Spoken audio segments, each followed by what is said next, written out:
자, 오늘 하나님 말씀을 같이 먼저 나누도록 하겠습니다. 마가복음 10장 13절부터 16절까지. 마가복음 10장 13절부터 16절까지입니다. 찾으셨으면 같이 읽도록 하겠습니다. 사람들이 예수께서 만져주심을 바라고 어린아이들을 데리고 오매 제자들이 꾸짖거늘 예수께서 보시고 노하시며 이르시되 어린아이들이 내게 오는 것을 용납하고 금하지 말라. 하나님의 나라가 이런 자의 것이니라. 내가 진실로 너희에게 이르노니 누구든지 하나님의 나라를 어린아이와 같이 받들지 않는 자는 결단코 그곳에 들어가지 못하리라 하시고 그 어린아이들을 안고 그들 위에 안수하시고 축복하시느니라. 아멘. 자, 오늘이 무슨 날입니까? 어린이 주일입니다. 어쨌든 오늘은 어린이가 주인공입니다. 여기 어린이 계십니까? 아니면 내가 어린이라고 생각하시는 분? 하지만 다 축복합니다. 과거에 어린이였던 분도 축복합니다. 뉴스를 통해 알게 됐는데 지난 금요일부터 고속도로가 복작복작하고 또 공항이 그냥 바쁘게 움직이다 그런 얘기를 들었습니다. 우리 애들은 어릴 때부터 아주 효도를 하는 것 같아요. 타고난 효자입니다. 애들 때문에 어린이날이 있고 어린이날 때문에 어른들이 놀러 가고 얼마나 감사한지요. 그렇죠? 여러분 감사하시기 바랍니다. 어린이날에 이어서 5월 8일은 어버이날이고 또 5월 15일은 스승의 날입니다. 그래서 가정의 달이라고 5월달을 말하고 있습니다. 이런 모든 날들의 가져다 주는 의미는 정말 우리를 낳아주시고 키워주시고 또 가르침을 주신 부모님과 또 스승님 고마운 분들에게 평소에 하지 못했던 감사의 고백을 하는 날입니다. 1년에 한 번이라도 이것이 없으면 어떡할까요? 마음뿐이지 고백할 수가 없을 것 같아요. 그래서 좋은 날인 것 같습니다. 아이들을 유치원이나 학교에 보내게 되면 우리는 부모가 됨을 아주 절실하게 느낍니다. 여러분 아이를 이렇게 어린이집에 같은 데 보낼 때 어느 날 갑자기 5월 8일이 돼가지고 애들이 그 조그만 손에 뭘 들고 오죠? 뭘 들고 옵니까? 카네이션. 생화도 아닙니다. 종이로 꾸깃꾸깃해서 만든 그런 카네이션을 갖고 옵니다. 저도 처음에 이것을 받았습니다. 저도 이제 부모이기 때문에 우리 큰애가 이제 이걸 갖고 왔는데 처음에 받을 때 좀 실감이 나지 않고 굉장히 쑥스러웠습니다. 제가 부모가 되는 게 어색했어요. 그냥 애를 낳아서 그 몇 년 동안 키운 거는 그나저나 이렇게 익숙해졌는데 카네이션을 받는 게 왠지 부담스럽고 쑥스럽고 내 옷이 아닌 것 같은 그런 기분이 들었습니다. 어찌됐든 간에 그 카네이션, 종이로 만든 카네이션을 받을 때의 그 특별한 감동은 잊지 못할 것 같아요. 처음이고 마지막이잖아요. 첫 번째 아이로부터 받는 그 감사의 그 표현들이 참으로 신기하고 놀라울 따름입니다. 아이들이 이제 더 자라면은 더 좋은 선물, 이제는 꽃바구니까지 요즘은 이제 우리 아이들이 다 자라가지고 꽃바구니에다가 또 뭐하는 용돈 가지고 선물을 두둑히. 저는 선물이고 최은영 목사님은 돈이고 그렇게 가져다 줍니다. 그래도 그때의 그 감동보다는 덜한 것 같습니다. 물론 아이들은 처음에는 어버이날이 어떤 날인지 의미를 잘 모릅니다. 선생님이 가르쳐 줍니다. 어버이날은 자주 이렇게 하는 거야 하면서 강제로 자꾸만 수업 시간에 만들게 되고요. 그것을 갖다 줍니다. 그러나 아이들도 해가 가면 갈수록 종이꽃에서 생화로 바뀌고 맨손에서 선물로 바뀌고 더 특별한 것은 마음이 더 깊어지고 넓어지고 진심이 담겨진다는 것입니다. 그래서 이렇게 되어질 때 우리가 철분이 막 들어가죠. 철이 든다는 것이죠. 제 말은 잘 이해하셔야 돼요. 철분이 쌓이게 되면은 정말 누구나 다 효녀가 됩니다. 저도 20년 가까이 이런 선물을 받았습니다. 아까 예배 후에 최은영 목사님 이런 말 하더라고요. 말 정확하게 해야 된다고요. 20년이 아니라 20년 가까이. 20년 가까이. 그러니까 우리 아이가 이제 어린이집에 들어갈 때부터 받기 시작했습니다. 근데 여전히 이제 선물을 받는 것이 저희 나이도 쑥스러운 게 많이 있어요. 최 목사님은 아주 당연한데요. 저는 많이 쑥스럽습니다. 예, 그리고 좀 부담스럽습니다. 예, 아이가 이제 마음은 고맙지만은 애들한테 큰 돈인데 이렇게 저거 선물을 사주는 것이 아이한테 짐이 되고 벌써부터 짐이 되는 걸 느끼면 어떻게 하는지 모르겠어요. 예, 그게 좀 그렇습니다. 엄마는 안 그래요. 예, 그래서 이런 많은 거 다 이유가 있는 것입니다. 예, 욕하는 거 아닙니다. 예, 어쨌든 예, 이 어린이날 이런 것이 저에게는 이렇게 즐겁고 기쁜 날인 것은 사실입니다. 어버이날이죠. 예.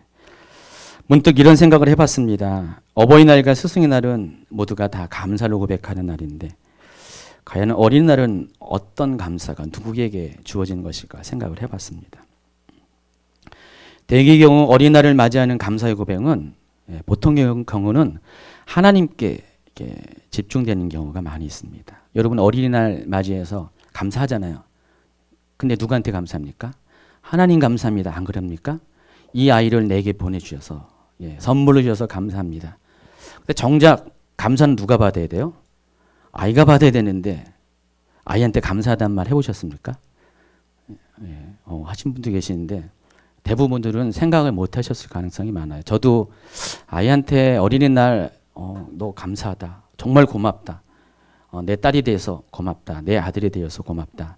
그런 걸 잘 못한 것 같아요. 그냥 우리는 그냥 하나님께는 당연히 감사했어요. 근데 이 어린이날에 그 어린이날의 주인공인 아이들에게 감사를 표현하는 것이 익숙하지 않은 것 같습니다. 그러나 정말 감사해야 돼요. 그렇죠? 예.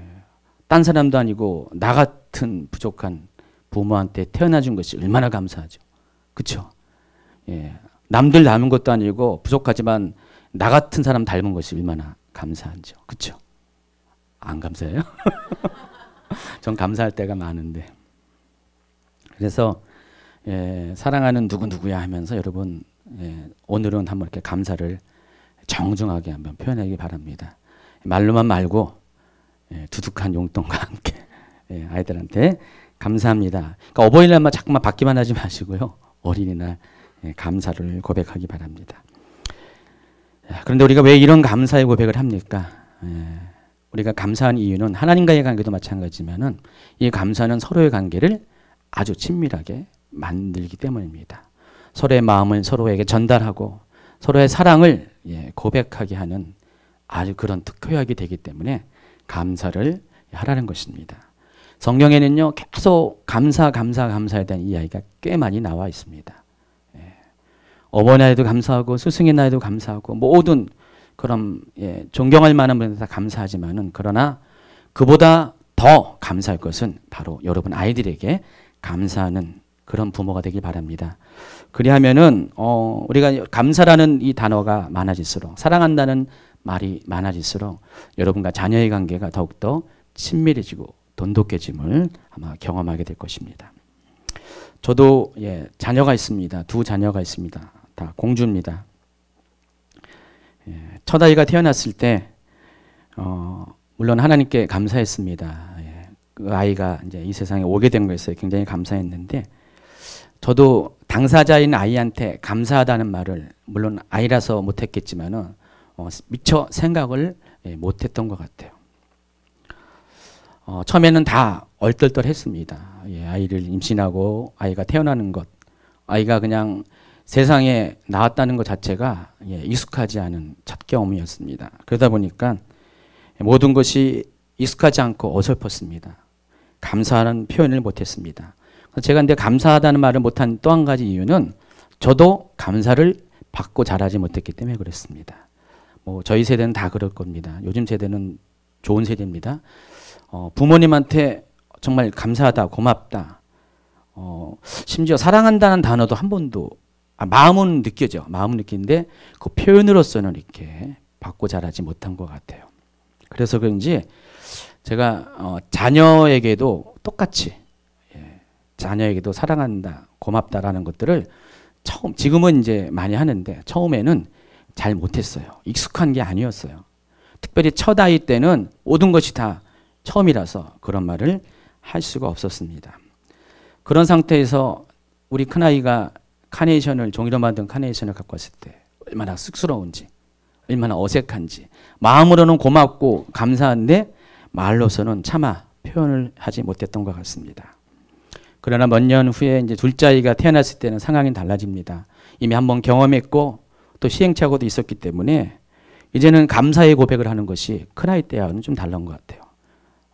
아이가 갖고 오면 정말 고마운 마음 그대로를 표현했습니다. 감사하다, 사랑한다, 고맙다. 그렇게 표현했습니다. 더 자연스러워졌습니다.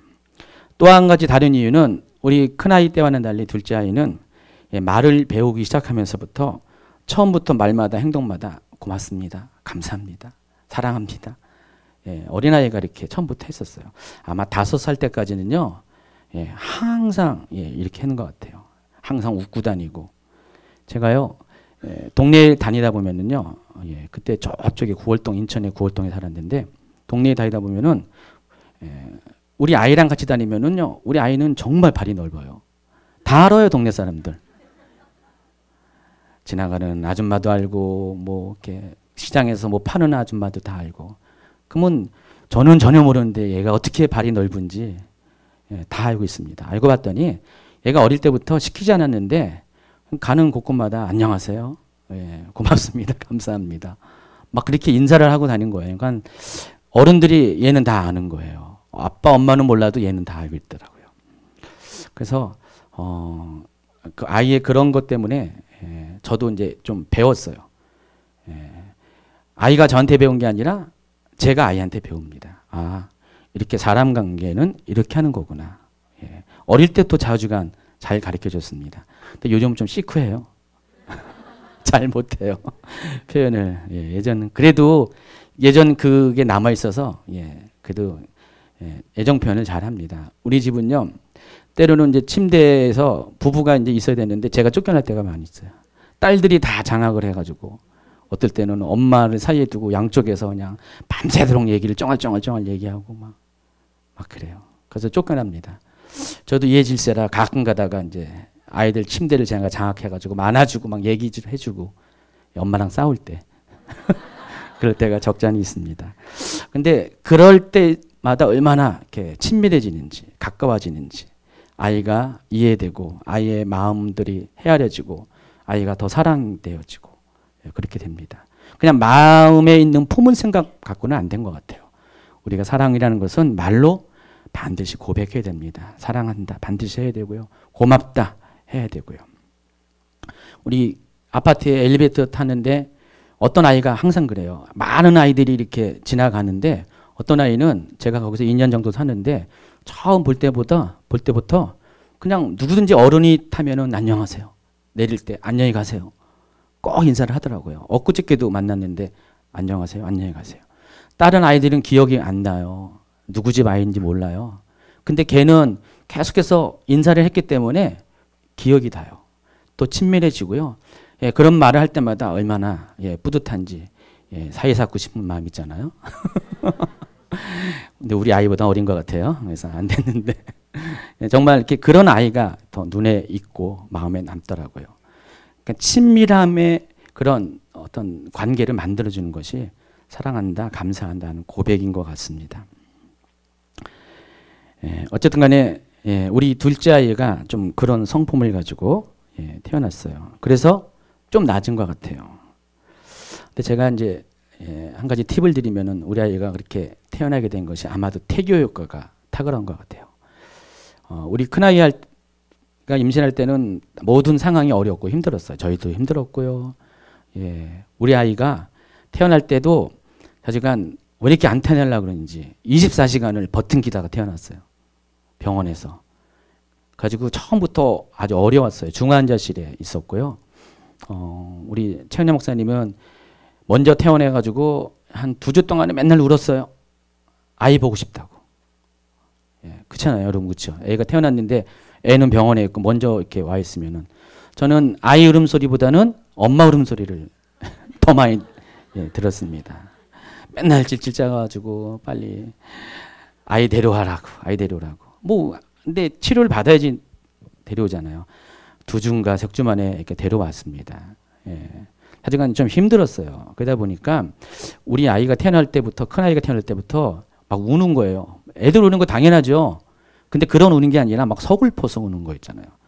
뱃속에 있을 때부터 좀 많이 좀 힘든 시절을 좀 지냈거든요. 근데 우리 둘째 아이는 그러지 않았어요. 성령으로 잉태한 게 아니라 성령 안에서 임신을 했고 성령 안에서 이렇게 어떤 시간을 보냈습니다. 그러다 보니까 성령 충만한 상태에서 태어났어요. 그러니까 아이가 처음부터 밝았어요. 밝고 그래서 그냥 적어도 5살까지만 해도 해피걸이었어요. 어딜 가든지 자중한 행복을 전하는 행복 바이러스가 됐습니다. 지금도 그 행복 바이러스를 아주 마구마구 이렇게 퍼져주길 원하는데 아빠 마음입니다. 어쨌든 저는 어린 아이로부터 딸로부터 이 감사라는 것들이 뭔가를 사랑한다는 고백이 뭔가를 배우는 것 같습니다. 원래는 부모한테 배워야 되는데 거꾸로 아이를 통해서 이렇게 배우게 됐습니다. 어쨌든 간에 이런 것을 통해서 자녀와 우리 사이에 많이 가까워진 것 같아요. 그렇다고 해서 큰아이가 여전히 그런 거 아니죠. 지금도 아주 친밀합니다. 처음에는 우리가 몰라서 그런 시간을 겪었지만은 이제 시간이 지나면서 큰아이와도 많은 어떤 그런 친밀한 관계가 형성이 됩니다. 요즘은 우리 큰아이에게도 이렇게 사랑한다는 고백을 많이 하고요. 고맙다는 고백을 많이 합니다. 걔도 저도 쑥스러운 거는 마찬가지였는데 이제는 쑥스러움이 많이 없어졌습니다. 그래서 우리 아이가 요즘 이제 대학교 이제 졸업학년이라서 되게 바빠요. 바빠서 아침 일찍 학교를 가야 돼요. 서울이에요. 근데 얘가 뭐죠? 지하철 멀미를 해요. 봐도 지하철 멀미하는 애를 처음 보네요. 그래서 꼭 버스를 타야 돼요. 근데 올해는 수업 시간이 굉장히 다 일찍 해가지고 차가 막혀가지고 또 너무 바빠가지고 제가 요즘은 아침마다 데려다 줍니다. 출근을 통학을 시킵니다.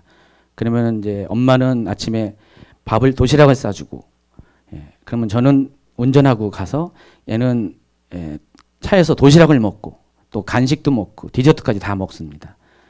그러면은 이제 아빠한테 막 넣어줘요. 아빠 이거 이렇게 해가지고 운전하면은 넣어주기도 하고 아니면 이쑤시개 꽂아서 주기도 하고 이렇게 해서 사실 저는 나름대로 저희 아이랑 그 시간이지만은 이렇게 정해진 시간에 즐거운 시간을 갖습니다. 내릴 때는 고맙다는 말을 해요. 엄마가 아이한테 막 가르치는 것 같아요. 너 하영아 너 내릴 때 뭐 할 때 아빠한테 고맙다고. 처음에는 마음은 그런데 말을 잘 못했어요, 걔가. 근데 계속 하다 보니까 이제 고맙다고 말을 하니까 이제는 계속 고맙다는 말을 해요. 고맙다는 말을 하니까 정말 제가 고마워지더라고요, 저도요. 아니 이게 말하는 거와 안 하는 게 굉장히 차이가 있다는 것을 많이 느낍니다. 어쨌든 이러한 이 고백과 이런 어떤 관계를 통해서 우리 아이도 지금 큰 아이도 이제 친밀한 관계가 되었습니다. 아쉬운 것은 둘째 아이 때와 같이 처음부터 그랬으면 좋겠는데 그걸 못했다는 게 아쉽습니다. 근데 그때는 너무 몰랐어요. 경험이 없었고 또 힘든 시절이 있었기 때문에 그런 것 같습니다. 어쨌든 지금이라도 여러분 혹시 자녀와 쑥스러운 분이 있다면 여러분의 부모와 쑥스러운 면이 있다면 지금부터 여러분이 의지적으로 그렇게 하시기 바랍니다. 자, 혹시 옆에 있다면 고맙다, 사랑한다, 감사한다. 혹시 자녀가 있으면 지금 하세요. 지금 하시기 바랍니다. 눈이 안 보여도 지금 하세요. 우리 구봉임 목사님 지금 하세요. 준홍아 감사하다. 너 때문에 정말 고맙다. 그렇게 하시기 바랍니다. 우리와 하나님의 관계도 이와 마찬가지입니다. 여러분이 복음을 듣고 예수님을 영접했다는 것은 여러분은 복음 안에서 이제 갓난아기로 출생했다는 것을 의미합니다. 그래서 여러분 하나님과 관계를 맺는 것도 우리 육신의 부모와 관계를 맺는 것과 동일합니다. 우리도 하나님께 이런 고백을 해야 돼요. 하나님께 감사합니다, 사랑합니다, 고맙습니다라는 고백을 하실 때 여러분의 관계가 하나님과의 관계가 처음부터 제대로 된 관계, 친밀한 관계로 만들어지게 된다는 것입니다. 많은 분들이 이것을 잘 안 배운 것 같아요. 제가 어릴 때 못 배운 것처럼 하나님과의 관계도 동일한데 여러분이 그렇게 못하기 때문에 하나님에 대해서 그렇게 고백을 못하는 분들이 꽤 많은 것 같습니다. 여러분의 인생이란 것은 실수를 통해서 시행착오를 통해서 배우게 되잖아요. 제가 경험한 바에 의하면은 육적인 것도 마찬가지고 영적인 것도 많이 하나님께 표현할수록 우리는 하나님과 친밀해짐을 경험할 수가 있습니다. 요한일서 2장 12절부터 14절에는요. 믿음의 세계 안에는 모두 세 개의 연령대가 있다는 것, 세대가 있다는 것을 우리에게 알려줍니다. 먼저 요한일서 2장 12절입니다. 자녀들아 내가 너희에게 쓰는 것은 너희 죄가 그의 이름으로 말미암아 사함을 받았으며. 첫 번째 세대가 무슨 세대입니까? 자녀의 세대, 아이의 세대입니다. 이들의 특징은 예수님의 이름으로 말미암아 죄 사함을 받은 바로 그 사람을 가리킵니다. 이제 죄에서 구원받은 갓 태어난 사람이 아이의 세대라는 것입니다. 두 번째 단계는 아비의 단계입니다. 13절입니다. 아비들아 내가 너희에게 쓰는 것은 너희가 태초부터 계신 이를 알았으며. 이제 복음 안에서 갓 태어나면은요. 두 번째 단계는 하나님이 누구인지를 아는 것입니다. 바로 하나님이 우리의 아버지 되신 거. 하나님이 어떻게 우리를 사랑하시는가를, 하나님께서 어떻게 우리를 위해서 지금도 사랑을 베푸는가를 아는 사람이 아비의 단계라는 것입니다. 그리고 세 번째 단계가 청년의 단계입니다. 일반적인 육신의 나이는 어떻습니까? 아이와 청년과 그다음에 아비의 단계죠. 근데 영적인 나이는 순서가 바뀝니다. 첫 번째가 아이, 두 번째가 아비, 그리고 더 수준 높은 단계가 청년의 신앙입니다. 계속해서 13절은 이렇게 말합니다. 청년들아 내가 너희에게 쓰는 것은 너희가 악한 자를 이겼습니다. 그러니까 청년의 세대의 특징은 악한 자를 이겼다고 그랬습니다. 여기서 악한 자가 의미하는 것은 누굴까요? 악한 자죠. 사단을 말하는 것입니다. 이 사단을 이겼습니다. 어떻게 이겼습니까? 그 이기는 비결이 14절에 또 나와 있습니다. 청년들아 내가 너희에게 쓴 것은 너희가 강하고 하나님의 말씀이 너희 안에 거하시며 너희가 흉악한 자를 이겼습니다. 어떻게 이겼습니까? 하나님의 말씀으로 이겼습니다. 하나님의 말씀이 그 안에 있을 때 악한 자를, 사단을 이긴다고 말씀을 하고 있습니다. 그러니까 우리가 점점 높은 단계, 더 영적으로 깊어지는 단계, 성장하는 단계로 가면 갈수록 우리는 아는 것과 연관이 있음을 알 수가 있습니다. 처음에는 경험으로, 느낌으로 만남을 통해서 하나님을 아는 것이라면 점점 어떻게 됩니까? 이제는 배움을 통해서 하나님을 아는 것입니다. 그러니까 여러분도 육신의 것도 마찬가지잖아요. 처음에는 어린아이였다가 이제는 아직은 배울 수 있는 지적 수준이 안 되기 때문에 그냥 경험을 통해서 부모님을 아는 단계가 됩니다. 그러나 이제 나이가 되면은 학교에 가서 지식을 통해서 알고 모든 것을 알게 되는 것입니다. 똑같습니다. 영적인 그런 성장도 동일한 과정을 받습니다. 이와 같이 우리 모두는 세 가지의 영적 연령대 어딘가에 속해 있습니다. 지금 여기는요, 육신의 나이와 별개로 영적으로 어린아이가 있어요. 그렇죠? 손들라고 하는 얘기는 안 하겠습니다. 바로 그분입니다. 두 번째는 이제 아비의 단계가 있어요.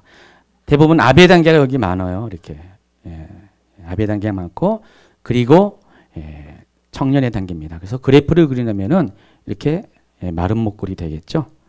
그래서 교회는 대부분 이렇게 아비의 단계가 많고요. 어린아이 단계, 그리고 위에는 청년의 단계가 있습니다. 그래서 우리가 어떤 단계에 속해 있는 것도 굉장히 여러분 자신을 아는 것도 중요합니다. 한 가지 잊지 말아야 될 것은 하나님은 여러분 모두가 성장하길 원하신다는 것. 마냥 어린 나이로 있지 않기를 있는 것은 원하지 않습니다. 솔직히 어린 나이일 때는요, 좋잖아요. 귀엽고 볼 때마다 예쁘고 행복하잖아요. 그러나 애가 계속해서 어린 나이에 있으면 어떻게 됩니까? 부모의 근심이 됩니다. 그렇죠? 혹시 그런 자녀 있습니까? 성장하지 키게 말고 계속 마음이 안 자라가지고 그런 부모 근심이 되죠. 하나님도 마찬가지예요. 여러분 계속 어린아이 있을 때는 하나님의 근심이 됩니다. 여러분 마땅히 때가 되면은 잘할 줄 알아야 돼요. 때가 되면은 죽만 먹는 것이 아니라 이제는 단단한 음식도 먹을 수 있는 사람이 되어야 된다는 것입니다. 저도 목회를 하다 보면은요, 어릴 때는 다 이해해요. 근데 이분이 계속해서 어리면은요, 약간 짜증이 나더라고요. 솔직히 그래요. 이제 성장을 해야 되는데 계속 1년이 돼도 2년이 돼도 그렇게 머물러 있으면은 약간 저도 힘들어져요. 아니 뭐 미워서 그런 게 아니라 아니 왜 안 자라는 거야 도대체. 제 탓이죠. 제가 잘 못 자라게 해서 그런지.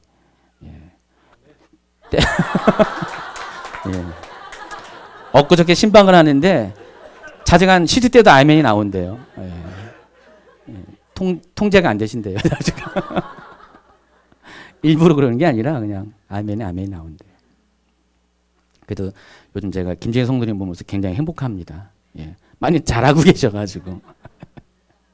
그래서 우리가 그런 영적인 성장들이 반드시 일어나야 돼요. 그래서 여러분이 혹 내가 계속 머물러 있다고 생각하면은요, 내가 과연 뭘까? 어떤 영양분이 부족할까? 한번 생각하세요. 철분이 부족한 분이 많죠. 그래서 철이 안 들죠. 이왕이면 철분 많이 드시기 바랍니다. 진짜로 철분 드시지 마시고요. 어쨌든 하나님께서 여러분에게 성장하길 원하는 것은 하나님은요, 성장의 단계에 따라서 여러분과 친밀해지길 원해요. 대화 나누길 원하시고요. 하나님이 여러분을 이해해 주기를 원하는 것처럼 또 하나님도 여러분의 이해를 받기를 원하시거든요. 그래서 하나님은 여러분이 모두가 성장하길 원하고, 그리고 어느 때가 되면요, 청년의 신앙을 여러분이 갖기를 원해요. 며칠 전에 최은영 목사님이 집 정리를 했어요. 막 하는데 무거운 것도 막 들고 해야 되잖아요. 근데 제가 뭐 이렇게 바빴어요. 그걸 챙겨줄 시간이 다 했는데 어느 날은 챙겨줄 시간이 없다 보니까 아들이 그리운가 봐요, 갑자기. 이럴 때. 아들이 있었으면 막 번쩍번쩍 들어가지고 했는데 그동안 제가 아들 역할을 많이 했거든요. 근데 이번에는 바빠가지고 아들 역할을 못했더니 아들이 그리운가 봐요. 그래서 아들 없으면 뭐 사이라도 나중에 이제 생길 거 아니에요. 하나님도 그럴 것 같아요. 아들이 그리울 때가 많으신 것 같아요. 힘센 아들이. 그러니까 청년의 신앙을 가진 아들이. 하나님은 정말 안타까이 하나님의 일을 위해서 많은 세대를 열방을 위해서 안타까이 생각하고 있는데 누가 나를 위해서 갈고 안타까게 했는데 다 어리고 다 늙어 있고 갈 사람이 없으면 어떻게 됩니까? 얼마나 하나님이 답답할 거예요. 하나님은 여러분 모두가 어리거나 늙어 있는 상태로 있지 않기를 원하지 않습니다. 여러분 모두 영적으로 젊은이가 되십시오. 하나님 말씀 안에서 강하고 흉악한 자를 이기는 자가 되기를 축원합니다. 말씀 마칠까요? 이제부터입니다. 이제부터 오늘 본격적으로 오늘 주제를 다룰 것입니다. 그렇다고 두려워하거나 염려하지 마시기 바랍니다. 이제 뭐 절반이 다 지나갔어요. 제가 원고가 8페이지인데 지금 5페이지 반이 됐습니다. 그러니까 두려워하지 마시기 바랍니다. 자, 오늘 다룰 주제는 하나님과의 친밀함입니다. 제가 제목은 뭐라고 했습니까? 천국은 어린아이 같이 영접하는 자가 들어간 곳입니다. 그러나 본격적인 진짜 주제는 하나님과의 친밀함입니다. 그러니까 하나님과의 친밀함을 이야기하면서 그 가장 하나님과 친밀한 사람이 누구라고요? 어린아이와 같은 자가 하나님께 친밀하다고, 그것을 말씀을 드리는 것입니다. 자, 오늘 본문 10장 15절을 다시 읽도록 하겠습니다. 내가 진실로 너희에게 이르노니 누구든지 하나님의 나라를 어린아이와 같이 받들지 않는 자는 결단코 그곳에 들어가지 못하리라. 자, 여기서 천국은 누가 들어간다고요? 어린아이와 같이 하나님 나라를 받드는 자가 들어가는 곳이다. 받든다는 게 뭘까? 떠받든다는 그 뜻인가요? 한글은 자주간 약간 번역을 달리 읽으면 더 명확해집니다. 킹제임스 성경에서는 여기를 가리켜서 누구든지 하나님 나라를 어린아이처럼 영접하지 않는 자는 결코 그곳에 들어가지 못하리라 그랬습니다. 그러니까 받든다는 것을 영접하다라고 바꿨습니다. 또 쉬운 성경이라는 또 번역이 있습니다. 그래서 쉽겠죠? 이렇게 번역합니다. 어린이처럼 하나님 나라를 받아들이지 않는 사람은 결코 그곳에 들어가지 못하리라. 자, 그러면 받든다는 것은 뭐예요? 받아들인다는 것이죠. 수용한다는 뜻입니다. 천국은 그런 사람이 들어갑니다. 하나님 나라를 영접하는 자, 받아들이는 자가 들어가는 것이 천국이라는 것입니다. 그래서 천국은 어린아이와 밀접한 관계가 있음을 아시기 바랍니다. 사람들이 예수님께서 어린이들을 만져주심을 바라고 아마 자기의 자녀들을 예수님께 데려온 것 같아요. 사람들이 예수께서 만져주심을 바라고 어린아이들을 데리고 오매. 아마도 이날이 어린이날 비슷한 게 아니었는지 모르겠어요. 한번 알아보세요. 그날이 어린이날 아니었는지. 예, 우리만 어린날이 있는 게 아니라 세계 곳에 비슷한 게 있는데 아마 그날도 그날이 아니었는지 모르겠습니다. 예. 그런데 제자들이 그 부모들을 꾸짖습니다. 제자들이 꾸짖건을 왜 그랬습니까? 제자들이 과잉충성을 한 겁니다. 한마디로. 지금 수천 명의 사람들이 예수님을 막 에워싸고 기도받기를 막 기다리고 있으니까 제자들 보기에 예수님이 너무 피곤하신 것 같아요. 그래서 나름대로 사람들을 이제 교통정리를 하고 있습니다. 그런데 그때 당시에 간섭은 애들은 사람 취급을 못 받았어요. 실은요. 그러니까 제자들은 그냥 그때 당시의 개념대로 그렇게 관념대로 한 것뿐이에요. 사람이 많고 어른들 기도받기도 바쁜데 무슨 애들을 데려오냐. 이럴 수가 있냐. 너 제정신이냐. 너 예수님 생각을 한 거냐 하면서 막 뭐라 그런 것 같아요. 근데 예수님께서 어떻게 반응합니까? 14절입니다. 예수께서 보시고 노하시어 이르시되 예수님이 분노하셨다고 그랬습니다. 화가 이만큼 나셨어요. 여러분 성경에서 예수님 안 하신 거 보셨습니까? 몇 번 보셨죠? 예. 그 중에서 하나가 여기입니다. 예. 근데 예수님이 별것도 아닌데 뭘 화를 내시나? 한번 생각해 보세요. 예. 근데 예수님이 별것도 아닌데 화내십니까? 예수님은 항상 화내실 때는 별거일 때 화내십니다. 특별히 그 별거가 뭡니까? 하나님 나라와 관련이 되었을 때 분노하십니다. 다른 것은 분노 안 하세요. 근데 하나님 나라와 관련이 되었을 때는 항상 분노합니다. 이렇게 말씀하십니다. 어린아이들이 내게 오는 것을 용납하고 금하지 말라. 하나님 나라가 이런 자의 것이니라. 그러니까 예수님은 지금 어린아이를 영접하는 것이 받아들이는 것이 하나님 나라와 관계가 있다는 것을 말씀을 하고 있습니다. 예수님의 생각에는 어린아이 자체에 대해서 주목하는 것이 아니에요. 이 어린아이를 영접하는 것이 하나님 나라를 영접하는 것과 관련이 있기 때문에 이 말씀을 하고 계심을 알 수가 있습니다. 그렇기 때문에 여러분 천국은 누가 들어가는 것 같아요? 천국에 들어갈 마땅히 준비가 된 사람이 들어가야 되는데 어린이 같은 경우는 어떻게 해요? 천국에 기본적으로 들어갈까요? 안 들어갈까요? 신학적으로 막 논란이 있습니다. 뭐 몇 살 때부터는 무조건 들어가고 몇 살 이후로는 못 들어간다. 근데 그런 기준 따지면은요, 이런 애들이 점점 영특해지잖아요. 나이가 점점 줄어야 정상이에요. 그것도 절대적인 그런 이유는 아닌 것 같아요. 하여간 어린아이 때문에 천국에 들어가는 것은 아닌 것 같아요. 중요한 것은 어린아이처럼 된 사람이 천국에 들어간다고 말씀을 했습니다. 어린아이처럼이라는 것이 뭡니까? 바로 하나님 나라를 그와 같이 받아들이는 사람을 말하는 것입니다. 마태복음 18장에 보면은요, 제자들이 예수님께 나와서 천국에서는 누가 큽니까? 라고 질문을 합니다. 그때 예수님께서는 이런 사람이 이렇게 된다, 이렇게 명확하게 어떤 선을 그어서 말하는 것이 아니라 어린아이를 데려옵니다. 옆에 어린아이가 있습니다. 얘를 딱 세워놓고 이와 같은 자가 들어가야 된다. 그럼 어린아이가 들어가고 어린아이가 크다고 말하는 것처럼 보이잖아요. 아닙니다. 어린아이처럼 자신을 낮추는 자가 들어간다. 그렇게 말씀을 하고 있습니다. 그러니까 천국은 들어간 조건은 그런 것입니다. 바로 어린아이처럼 천국을 하나님 나라를 받드는 자, 영접하는 자, 받아들인 자, 수용하는 자, 아무런 조건 없이 그분이 하나님이기 때문에 그분이 내가 사랑하는 존재이고 이유이기 때문에 그렇기 때문에 모든 것을 수용하는 자, 그런 자들이 천국에 들어간다고 그랬습니다. 어제 설교를 준비하는데 카톡방이 난리가 났습니다. 지진이 일어났습니다.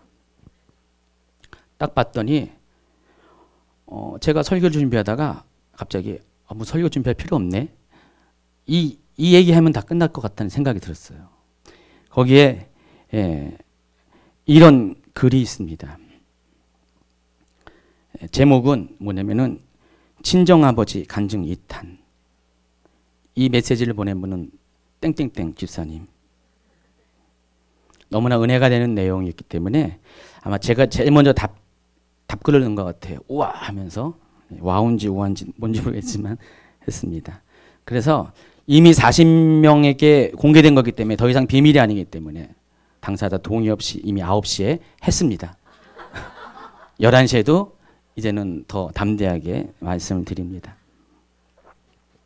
모든 성도들이 알아야 될 것 같아서. 예. 제목이 뭐라고요? 친정아버지 간증 2탄. 예. 땡땡땡 집사님. 이런 이야기가 올라왔습니다. 아버지가 하나님 음성을 듣기 시작했습니다. 물론 아버지는 하나님의 음성이라는 의미조차 모르십니다. 아버지는 길에서도 목욕할 때도 하루 종일 기도를 하십니다. 늘 독백을 하시는 거죠. 하나님 어쩌고 하나님 저쩌고. 예. 그러던 어느 날부터 무슨 생각이 강하게 드는데 절대 당신의 생각은 아니랍니다. 점심을 소식 조금 먹으라는 것입니다. 하라는 생각이 강하게 들기도 하고 돈 아끼지 말고 택시를 타라는 생각이 들기도 하고 필요한 물건이 오래지 않아 생기고 머리가 어지럽습니다. 고쳐주세요 예수님 하고 조금 기다리고 있으면 어지러움이 사라지고 꽃병이 생겨서 집에 갖다 놓으면 다음날 누군가가 꽃다발을 갖다 준답니다. 그 연세에 하나님 사랑합니다라고 고백하고 택시비를 하나님께 드리고 싶으셔서 걸어오시기도 하신답니다. 그저께는 하나님 꿈도 꾸셨답니다. 우리 교회 식당에서 제 남편과 식사를 하는데 옆에 흰옷 입은 하나님이 서 계셨답니다. 가로 열고 예수님이시겠죠? 가로 닫고 점. 며칠 전에 성경을 안 읽어서 하나님께 죄송한데 좀 기다려주셔야 했는데 오늘 생신 선물로 성경책을 받았다며 기뻐하십니다. 확실치는 않지만 최 목사님 예언을 받으신 후 하나님께 솔직히 마음을 털어놓으시며 주님과 교통함이 생긴 듯 합니다. 너무 감사하기도 하고 제 모습이 부끄럽기도 하고 저는 찔찔거리며 친정아버지에게 구원받은 믿음을 달라 했는데 오히려 친정아버지가 절 위해 기도를 해 주셔야겠습니다. 하나님 감사합니다. 유유. 네. 박수까지 나오는데 이왕이면 박수 치세요. 예, 이분이 과연 누구일 것 같아요? 정답은 예, 최 씨입니다. 성훈 최 씨요. 누구라고 말 안 하지만은 예, 이름은 선자. 예. 최선일 사님 아버님 최태한 성도님이십니다. 올해 88세십니다. 작년에 처음으로 가을에 주님께 나오셨고요. 예수님을 영접하시고 지금 댁이 여기서 2시간 거리예요. 도봉구 쌍문동이신데 예, 한 번 빠지셨어요. 뭔 일 때문에 빠지시고 한 번도 안 빠지고 주일마다 비가 오나 눈이 오나 오십니다. 날씨 개일 때는 물론 오시고요. 예, 계속 오고 계십니다. 교회 다니신 지 얼마 되지 않아서 그동안 믿어왔던 그런 모든 신앙들을 다 내려놨습니다. 집안에 있던 어떤 우상에 속한 것들 다 치우시고 아마 장로님이 가서 치우셨죠. 예, 다 치우셔 주시고 그 자리에 예수님을 받아들입니다.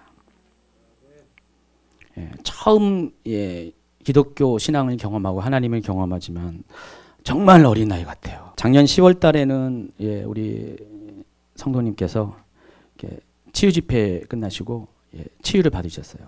처음에 조금 아픈 게 가라앉다가 집에 가시는데 점점 나아지다가 집에 도착하니까 완전히 나으셔가지고요. 딸한테 전화를 바로 했습니다. 기쁘셔가지고요. 그래서 뭐라고 하실게요? 얘야, 하나님은 정말 고마우신 분 같다.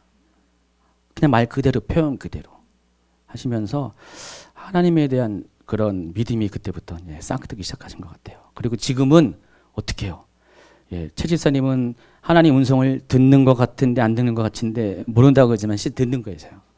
그 수준에 맞춰서 하나님 음성을 듣고 계신 것입니다. 그래서 이걸 통해서 누가 하나님 나라에 들어갈까? 어린 나이와 같이 받드는 자, 영접하는 자, 받아들인 자가 천국에 들어가는데 더 이상 말이 필요 없는 것 같아요. 어떤 분이 들어간다고요? 아니, 실제적으로 최땡땡 집사님 아버님 같은 분이 들어간다는 것입니다. 천국은 아주 단순한 거예요. 그런 분이 들어가는 거예요. 아주 복잡하게 생각할 필요가 없습니다. 내가 하나님 앞에 대단한 일을 해야지 천국에 들어간 거 아닙니다. 마태복음 7장 21절에 예수님이 뭐라고 했습니까? 주여 주여 하는 자마다 천국에 들어간 것이 아니라 내 아버지의 뜻대로 행하는 자라야 들어간다고 그랬습니다. 그러니까 아버지의 마음과 아버지의 뜻, 아버지의 그런 계획들을 잘 알고 그냥 아버지가 원하는 대로 그냥 어린아이처럼 하나님 나라를 받드는 자, 영접하는 자, 받아들이는 자가 천국에 들어간다는 것입니다. 거기에는요, 능력을 행하는 여러 사람들이 소개되어 있어요. 선지자도 있고요, 능력 행하는 자, 권능을 베푸는 자, 그들이 다 하나님 나라에 못 들어간다고 그랬어요. 예수님은요. 하나님 나라는 이와 같이 어린아이처럼 하나님 나라를 받아들인 자가 들어간다는 것입니다. 육신의 나이로 오면 올해 88세시니까 여러분 더 나이 드신 분 계세요? 여기요?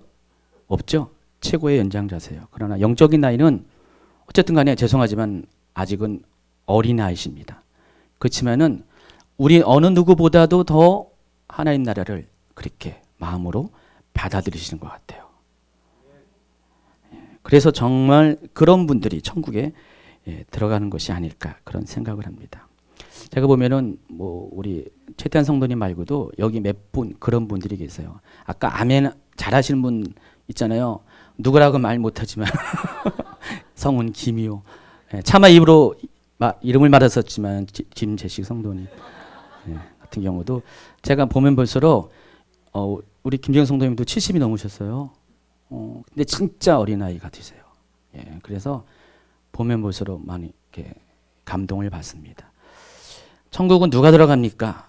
신학적으로 복잡하게 얘기 안 해도요. 바로 그와 같은 분들이 들어가는 것입니다. 그와 같이 정말 어린아이처럼 하나님을 이렇게 받아들이고 영접하고 하나님과 친밀감을 누리는 자가 천국에 들어가는 것입니다. 저는 그냥 처음에 이걸 잘 몰랐잖아요. 누구한테 배운 것도 아니고 부모와 자녀 간의 친밀함이 어떤 것인지 배우지 못했어요. 고맙다는 말을 해야 되는 것도 몰랐고 감사하다는 말은 몰랐어요. 나이가 들어서 첫 아이 때도 잘 몰랐어요. 근데 둘째 아이 때 이제서야 좀 알게 됐습니다. 그리고 조금씩 하나님과 친밀감이 뭔지를 조금씩 경험하면서 여기까지 왔습니다. 제가 처음부터 신앙생활 할 때 그렇게 신앙생활 했으면 참 좋았을 텐데 근데 아쉽게도 저는 그러지 못했습니다. 아마 여러분도 그런 분이 많을 것입니다. 그러나 이제는 오늘 어린이날이 참 여러분 특별한 날이 되길 바랍니다. 오늘부터는요 하나님과의 관계가 그렇게 되길 바랍니다. 정말 여러분이 어린아이처럼 하나님 나라를 받드는 분 되시기 바랍니다. 이유 없이 어떤 조건 없이 하나님이 나의 하나님이시기 때문에 나의 아버지 때문에 또 전능하신 하늘에 계신 분이기 때문에 그렇게 받아들이시기 바랍니다. 하나님은 멀리 계신 분이 아닙니다.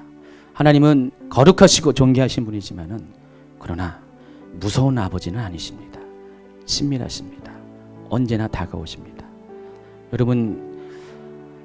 여러분이 하나님께 사랑한다고 고백을 한 것은 당연하고 하나님이 여러분에게 사랑한다고 고백하는 것이 맞지 않다고 생각하는 거 아닙니까? 아니에요. 하나님도 여러분에게 그렇게 말씀하시길 원하세요. 여러분만 하나님께 그렇게 말하는 게 아니라 하나님도 때로는 여러분에게 사랑한다, 고맙다. 우리 최은영 목사님 예언기도를 잘 들어오시면은 그런 얘기 자주 나오잖아요. 하나님이 말씀을 대언할 때 하나님이 여러분에게 뭐라 합니까? 고맙다, 감사하다, 사랑한다 이런 말 자주 하잖아요. 그냥 이것을 귀담아 들으세요. 하나님은 여러분에게 그런 고백을 하길 원하세요. 원래 이게 하나님의 마음이에요. 왜냐하면 우리의 아버지이시기 때문에. 근데 우리는 하나님을 잘 몰랐어요. 이런 하나님에 대해서 익숙하지 못했습니다. 그러다 보니까 하나님을 너무 두려운 하나님으로 치부했고요. 멀리 계신 하나님으로 생각했습니다. 하나님은 두렵기도 하지만은 이 세상 어느 누구보다 여러분의 육신의 부모보다 정말로 친절하시고 정말 자애하시고 여러분을 목숨까지 내어주면서 사랑하시는 그런 아버지이십니다. 그리고 그 아버지 되신 하나님은 세상 만물을 창조하시고 세상 역사를 주관하시고 모든 권능을 가지고 여러분이 필요한 모든 것들을 공급하시고 채우시고 함께 하시는 그런 하늘에 계신 하나님이십니다. 이런 하나님 앞에 여러분도 하나님께 사랑한다고 고백하는 것 동시에 하나님이 여러분을 사랑한다는 고백, 하나님이 여러분에게 고맙다는 고백을 한번 들으시는 신앙생활을 하시기 바랍니다. 하나님과 더욱더 친밀해지시기 바랍니다. 다 내려놓고 어린아이와 같이 겸손하게 하나님께 나오셔서 하나님이 말씀하신 것들을 들으려고 하는 귀를 여시고 마음을 여시고 여러분의 행동 하나가 어떤 상황 순간마다 정말로 겸손하게 하나님이 행하시는 것들을 캐치하고 받아들이는 그런 훈련들을 조금씩 해나가기 바랍니다. 올해가 지나고요. 내년이 지나면은요. 여러분 어쨌든 간에 다 성장하길 바라요. 다 성장해서 하나님 보시기에 든든한 사람이 되길 바라고요. 이왕이면 제가 보기에도 좀 든든해 주시기 바랍니다. 하나님의 근심이 되지 마세요. 하나님의 아픔이 되지 마세요. 하나님의 걱정거리가 되지 마시고 하나님이 보시기에 정말 모든 것들을 다 소통할 수 있고 천희 목사님이 아이들하고 침대에서 그냥 대화하면서 그냥 많은 얘기들 하면서 밤을 보내는 것이 하나님이 여러분과 그렇게 관계가 되길 바랍니다. 여러분이 하나님을 그렇게 가까이 하지 못하기 때문에 여러분이 외로운 거예요. 그것 때문에 힘든 거고 그것 때문에 어려운 겁니다. 여러분이 하나님한테 손을 내미세요. 그렇게 하기면은 그때부터는 고생 끝 행복이자 그렇게 됩니다. 상황이 어떤 간에 환경이 어떤 간에 아무리 수많은 대적이 여러분을 진을 칠지라도 하나님은 여러분의 아버지가 되시기 때문에 하나님은 여러분의 머리를 드실 것이고 원수의 상 앞에서 밥상을 차려줘서 원수에게 영영 죽겠지 하면서 원수를 조롱하시면서 여러분에 대한 하나님의 사랑을 그냥 한없이 보여주신 분이 하나님이십니다. 자, 오늘 기도할 때 하나님, 내가 하나님을 그렇게 다시 한번 인식하고 받아들이고 그렇게 하나님 나라를 받드는 자가 되길 원합니다. 하나님 오늘 내게 오시옵소서. 나로 하여금 어린아이와 같이 순결하게 하나님을 그렇게 영접하는 자가 되어 주시옵소서. 오늘 나에게 하나님 사랑한다고 고백하는 말을 듣게 하여 주시옵소서. 나에게 하나님께서 고맙다는 말을 듣게 하여 주시옵소서. 나 또한 하나님 앞에 그러한 자가 되길 원합니다. 우리 1, 2분 동안 주 앞에 기도하는 시간 되길 바랍니다.